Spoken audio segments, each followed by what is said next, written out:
He said I lacked team spirit as he fumbled through the wrong equal employment form I'd already corrected twice that morning.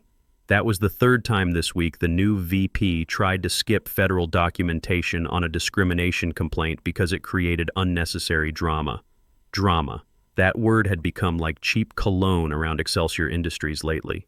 Strong, obvious, and trying too hard to cover up something that stunk. I'm Chuck Patterson, 49 years old, and I'd been swimming in this corporate fishbowl for 18 years. 18 years of staying late to document compliance violations, of keeping the EEOC happy, of explaining patiently, always patiently, to fresh MBA graduates why federal contractor obligations aren't suggestions. I'd written half the employment compliance manual these people skimmed before strutting into board meetings like they invented workplace law. But every time I opened my mouth about proper procedures, I got the same look you'd give a smoke detector that dared to beep during dinner. Necessary, but annoying. They called me thorough. That's corporate speak for right, but we wish you weren't. I was the federal compliance liaison, meaning my signature didn't just close employee files, it kept us eligible for government contracts worth 40% of our revenue. You want to bid on anything over $5 million with Uncle Sam, you don't get to submit paperwork until I verify we're clean with equal employment. Quiet power. The kind that matters when auditors show up unannounced. But let's be honest, none of that mattered when Bradley Hoffman was posturing for the executive committee. I was background noise, the guy who slowed down the machine with his pesky federal requirements. By the way, if you've made it this far, and you like stories where the quiet guy everyone ignores ends up holding the nuclear codes, stick around. This gets a lot better. On this particular Tuesday, my federal contractor badge tapped against the conference table as I leaned in to correct his numbers. I didn't raise my voice. I didn't roll my eyes. I simply said, per EEOC guidelines, that complaint needs full documentation before we can close the file. Brad smiled, tight and brittle like his confidence was held together with dental floss. Actually, Chuck, that only applies if we determine there's merit to the complaint. I held up the case file. The complainant documented 3 separate incidents with witnesses. Federal guidelines require investigation regardless of our opinion on merit. Silence. Then that awful, slow-motion realization that settles over a room when someone realizes they've already lit the fuse without checking if the bomb's been defused. But Brad doubled down, called my approach inflexible, said I was creating hostile work environments with my excessive documentation requirements. I almost laughed. It took effort not to. The other HR staff avoided eye contact. Legal stared at his laptop. The CFO, the only one who truly understood what federal contractor status meant to our bottom line, sat frozen, probably calculating revenue loss in his head. I sat back, quiet, already running the math. Not emotionally, mechanically, like watching someone try to fix a carburetor with a butter knife. They never understood what that compliance badge represented. To them, it was paperwork. To me, it was a loaded weapon with federal backing. The thing about working compliance for 18 years is you learn to see the train wrecks before they happen. You watch people make decisions based on what sounds good in a PowerPoint presentation instead of what actually keeps you out of federal court. Brad was one of those guys who thought regulations were suggestions and that confidence could substitute for knowledge. He'd been VP for exactly 6 months, brought in from some tech startup that had never dealt with government contracts. His big claim to fame was streamlining processes at his previous job, which apparently meant cutting anything that looked like extra paperwork. What he didn't understand was that in federal contracting, that paperwork wasn't extra. It was the whole point. I'd tried to explain this during his first week, sat him down with the compliance manual, walked through the OFCCP requirements, showed him the audit trail that kept us eligible for government work. He'd nodded and smiled and made all the right noises, then promptly ignored every word I'd said. His first improvement was eliminating what he called redundant witness interviews for EEO complaints. His second was shortening the investigation timeline from 30 days to 10 days. His third was delegating my sign-off authority to whoever happened to be available when paperwork needed processing. Each change violated federal contractor requirements. Each change put our government contracts at risk. Each change made us more money in the short term by cutting corners we weren't allowed to cut. I documented every violation, sent memos explaining the risks, and watched them get filed away in whatever digital folder companies use for inconvenient truths. The worst part wasn't that Brad didn't understand federal compliance. The worst part was that he didn't think he needed to. He'd hired his wife Stephanie as a senior HR coordinator, despite her having roughly the same federal experience as a parking meter. Her main qualification was being married to the boss and having a degree from a decent college. Her main responsibility was to smile and nod when Brad explained his latest brilliant innovation in workplace efficiency. But federal regulations don't care about your efficiency innovations. They don't care about your streamlined processes or your collaborative approaches. They care about documentation, proper procedures, and having someone who actually knows what they're doing running the show. Brad was about to learn that lesson the hard way, and unfortunately for everyone at Excelsior Industries, the tuition was going to cost them more than they could afford. Then Brad said the words that started a countdown clock nobody else could hear. "Chuck, I think we need someone more aligned with modern HR practices. Your old-school approach just doesn't fit our evolving culture." I didn't blink. I stood up, unclipped my federal liaison badge, and placed it on the mahogany table next to his untouched energy drink. No dramatic speeches, no threats, just that little plastic card sitting there like a pin pulled from a grenade. As I walked out, the conference room door hadn't even closed completely before I heard someone ask, "Wait, what exactly does that badge authorize?" They'd learn soon enough. The quarterly compliance review was always theater. Think community theater for people in expensive suits, except with worse acting and more acronyms. I'd been through 72 of them, enough to know that actual knowledge was optional, but looking busy while shuffling papers was mandatory. Brad had decided this was his moment to shine. He wore a charcoal suit so new I could smell the sizing, and he had that smirk people get when they think they're about to teach Einstein about physics. He'd brought his wife Stephanie, freshly promoted to senior HR coordinator despite having roughly the same federal compliance experience as a parking meter. "Due to organizational restructuring," he began, clicking through slides like he was announcing lottery numbers, "we've streamlined our compliance protocols to eliminate redundancy and accelerate case resolution." I was sitting 2 rows back, technically not even supposed to be there, but my body moved before my brain caught up. I cleared my throat. "Excuse me," I said, voice steady but loud enough to cut through his presentation. "Federal contractor obligations require documented investigation of all EEO complaints within 30 days. Streamlining doesn't override OFCCP requirements." He turned, that smirk already cracking around the edges. "Thanks for the input, Chuck, but we've confirmed our new process meets all necessary guidelines." "No," I said calmly, pulling out the compliance manual I'd brought just in case. "You've eliminated the witness interview phase and the written findings requirement. Both are mandatory for federal contractors." The air got thick fast. You could feel the oxygen getting sucked out of the room. Someone from legal shifted in their seat. The division president frowned into his coffee, pretending to read emails he wasn't typing. Brad's face went the color of overripe tomatoes. He clicked to the next slide like maybe PowerPoint would save him. "We'll address specific implementation details offline," he muttered. That's when he made it personal. "Before we move on," he said, stepping out from behind the podium, "there's one more organizational update." He turned to face the room like he was announcing the weather. "Effective immediately, Chuck's position is being restructured. We appreciate his years of service, but we're moving toward a more collaborative compliance approach." It landed with the sound of a car door slamming in an empty parking lot. Even the CEO blinked like someone had just announced the building was on fire. There was no warning memo, no restructuring announcement, just this. I waited a beat, looked around the room. Nobody met my eyes. Classic. I stood up. No tears, no tantrums, just the bone-deep fatigue of a man who'd spent 2 decades explaining the same simple concepts to people who thought complexity was a sign of stupidity. I reached up, unclipped my federal liaison badge, and set it on the presentation table. It was heavier than it looked. Not in weight, but in what it carried.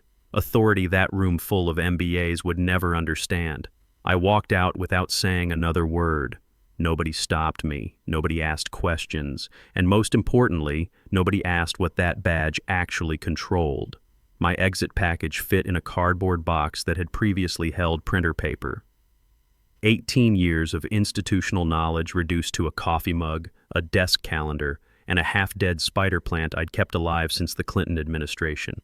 No ceremony, no handshakes, just the fluorescent hum of corporate indifference. I sent one email before I cleaned out my desk. Subject line: Federal Liaison Status. Immediate attention required. Body text: Compliance badge returned. OFCCP liaison role unassigned. 30-day audit window active. See, there's a database the Office of Federal Contract Compliance Programs keeps. Not public, not even visible to most companies. It tracks federal contractor compliance officers by registration number, by company, by last verification date. And, as of 3:47 p.m. that Tuesday, my name had been flagged as separated, role unassigned. Normally, that triggers a straightforward process. HR notifies the compliance department, compliance initiates a replacement protocol, OFCCP gets pinged, they ask for updated documentation, everyone signs forms, nice and tidy. But guess what happens when you fire the only guy who knows that process exists? Exactly nothing happens. Nobody else even knew the database existed. At 3:52 p.m., the OFCCP compliance tracking system sent out its standard alert. Contractor liaison status change. Verification required within 30 days. The system pinged our company profile with a little orange flag. Might as well have been blinking. You're about to be in deep trouble in Morse code. But nobody saw it. Nobody looked for it because Brad, in all his MBA glory, had already told the executive committee that my duties were largely administrative. He'd waved off any transition planning with some nonsense about empowering the team to evolve our processes. His role was mostly paperwork, he'd said later, according to the Slack conversation I still had access to. Stephanie can handle the routine stuff, and will cross-train the team on anything complex. Stephanie, bless her heart, was a good person. But the only federal compliance she'd ever handled was her student loan paperwork. The badge stayed in Brad's desk drawer, like a forgotten key to a vault nobody remembered locking. And behind the scenes, the federal system just waited. 30 days. That's all OFCCP gives you before a contractor's compliance status gets flagged for review. And when that happens, all your pending government bids get frozen until you prove you're following the rules. I could have warned them, could have sent an anonymous email, made a phone call. But what was the point? They didn't want warnings. They wanted modern solutions, streamlined processes, collaborative approaches. So I let them collaborate their way into federal oversight. 3 weeks after my departure, I was sitting in my garage organizing 18 years' worth of compliance documentation I'd kept as backup files. Call it professional paranoia, but I'd learned early that when federal auditors show up, having extra paperwork never hurt anybody. My phone buzzed with a LinkedIn notification. Excelsior Industries had just announced a major federal contract win, $47 million for manufacturing defense logistics equipment.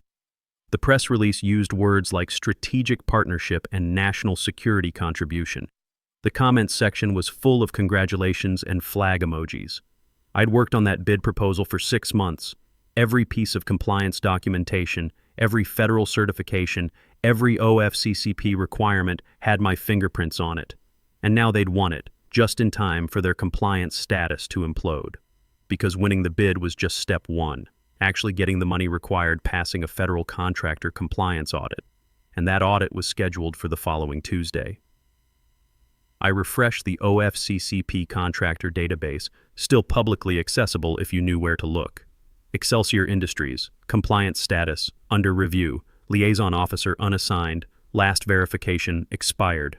That little orange flag had turned red. The audit happened on a Tuesday morning because federal bureaucrats love Tuesdays almost as much as they love catching contractors who thought they were smarter than the system. I wasn't there, obviously, but I heard about it from Janet in accounts payable, who'd kept in touch after I left. Janet was the kind of woman who noticed everything and forgot nothing, which made her both excellent at her job and dangerous to anyone trying to hide something.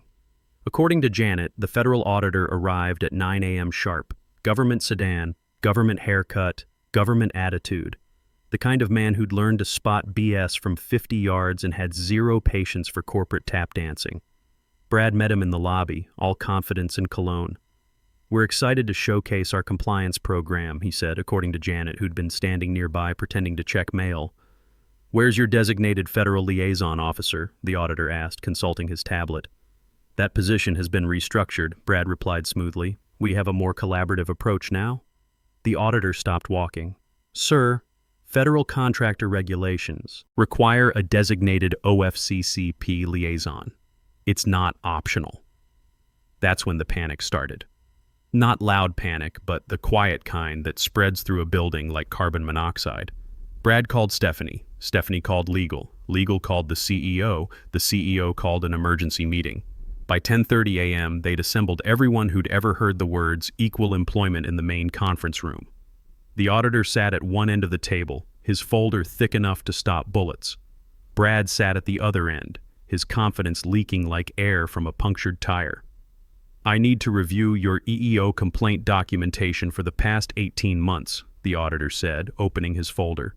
Starting with case numbers 2023-0847 through 2024-0156. Stephanie looked through the files they'd brought. Paper shuffled. Minutes passed. Finally, she said, I'm not seeing the witness interview documentation for most of these cases. Those weren't required under our streamlined process, Brad interjected. The auditor's pen stopped moving. Sir, witness interviews are mandatory for federal contractors. Who authorized eliminating them? Our compliance officer determined they were redundant, Brad said. And where is this compliance officer? He's no longer with the company. When did he leave? 3 weeks ago. Who replaced him? Brad gestured toward Stephanie. We promoted from within. The auditor looked at Stephanie. What's your federal compliance certification number? Stephanie blinked. My what? That was the moment the room realized they weren't just in trouble. They were in federal violation territory, where ignorance isn't a defense and good intentions don't count for much. The auditor closed his folder. The sound was like a car door slamming on a marriage. This facility is out of compliance with OFCCP requirements. Your federal contractor status is suspended pending remediation. What does that mean exactly? The CEO asked. It means your $47 million contract is frozen until you demonstrate compliance. It also means we'll be conducting a full investigation into your employment practices, with potential penalties ranging from warning letters to contract termination and financial sanctions. Brad tried one more time. Surely there's some kind of grace period for administrative transitions. The auditor didn't even blink. Sir, federal employment law doesn't have grace periods for discrimination complaints. You've been operating without proper oversight for 3 weeks. We found 23 EEO cases that weren't properly investigated according to federal standards. Stephanie raised her hand like she was in 3rd grade. Can we fix this retroactively? Each improperly handled case carries a potential fine of up to $800,000. You could have heard a pen drop in the next county. Janet later told me the CEO's face went so white she thought he might need medical attention. 23 cases times 800,000, the CFO whispered. Doing math, nobody wanted him to finish. 18.4 million in potential fines the auditor finished for him, plus administrative costs and potential contract cancellation penalties. The audit lasted 3 more hours, but the outcome was never in doubt. When federal contractors eliminate required compliance procedures, the government takes it personally. When they do it right before cashing a $47 million check, the government takes it very personally. By 4 p.m., Excelsior Industries had received an official OFCCP violation notice. By 5 p.m., their federal contracts were suspended. By close of business, their legal department was drafting settlement negotiations that would eventually cost them $18.6 million in fines and compliance remediation. Brad was escorted out the following morning. Not by security, just by HR with a cardboard box and a very awkward conversation about how his streamlined approach had streamlined the company right into federal court. Stephanie lasted another week before requesting a transfer to a non-compliance role. Turns out when your husband's brilliant idea cost the company nearly $20 million, the workplace gets a little uncomfortable. My phone rang on a Friday evening, 3 months after the audit. Private number, but I answered anyway. Chuck? This is Walsh from Hartwell Industries. We heard about your availability. Hartwell was Excelsior's biggest competitor. They'd been trying to break into federal contracting for years. We need a federal compliance director, Walsh continued. Someone who actually understands OFCCP requirements. The position comes with a 30% increase over your previous salary, plus a signing bonus, plus oversight of our new government contracts division. I sipped my coffee and watched my neighbor's dog chase squirrels in the backyard. What kind of government contracts are you targeting? Well, funny you should ask. Excelsior just lost a $47 million defense logistics contract. DoD is rebidding it next month. I almost smiled. Send me the details. The Hartwell offer was everything Excelsior should have been. A company that understood federal compliance wasn't just paperwork. It was the foundation of their entire government contracts business. They'd been watching Excelsior's implosion from the sidelines, and they wanted someone who could help them avoid making the same mistakes. During my interview, the Hartwell CEO asked me directly, "What happened over there? We heard it was a compliance disaster, but the details are still pretty murky." I kept it professional. They eliminated required federal procedures to speed up their processes. When the audit came, they couldn't demonstrate compliance with OFCCP requirements. The penalties were significant. How significant? $18.6 million in fines, plus they lost their federal contractor status for 6 months. Had to hire outside consultants to rebuild their entire compliance program from scratch. He whistled low. And they fired you for trying to prevent this? They fired me for what they called inflexibility. I called it following federal law. That sealed the deal. Within a week, I had a corner office, a proper budget for compliance staff, and most importantly, management that actually listened when I explained why certain procedures existed.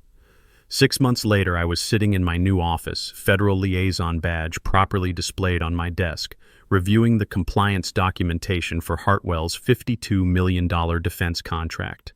The same contract Excelsior had lost, plus a $5 million expansion they'd never even gotten to bid on because their contractor status was still under review.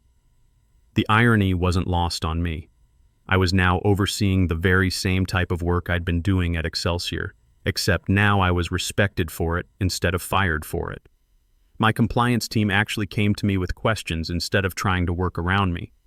Management asked for my input on new policies instead of eliminating procedures I'd spent years perfecting, but the real satisfaction came from something deeper than just professional vindication. At Hartwell, federal compliance wasn't seen as an obstacle to business. It was seen as what enabled the business. They understood that government contracts came with government oversight, and that oversight required expertise, not just enthusiasm. My assistant knocked and entered. "Mr. Patterson? There's a call from someone at Excelsior Industries. Says it's about a consulting opportunity." I looked up from the OFCCP compliance manual I was reviewing, the one I'd helped write during my 18 years of inflexible service. "Tell them I'm in a meeting," I said.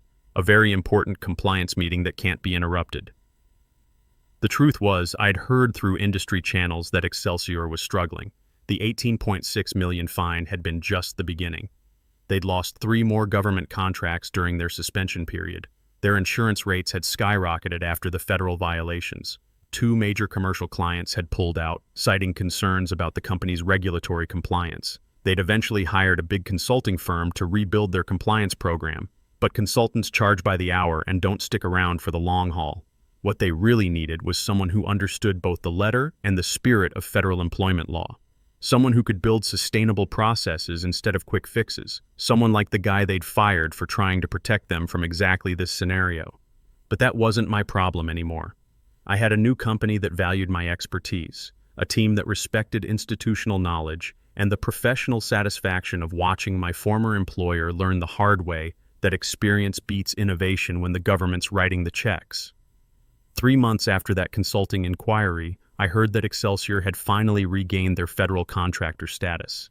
It had cost them nearly $25 million total. Fines, legal fees, consultant costs, and lost revenue during the suspension.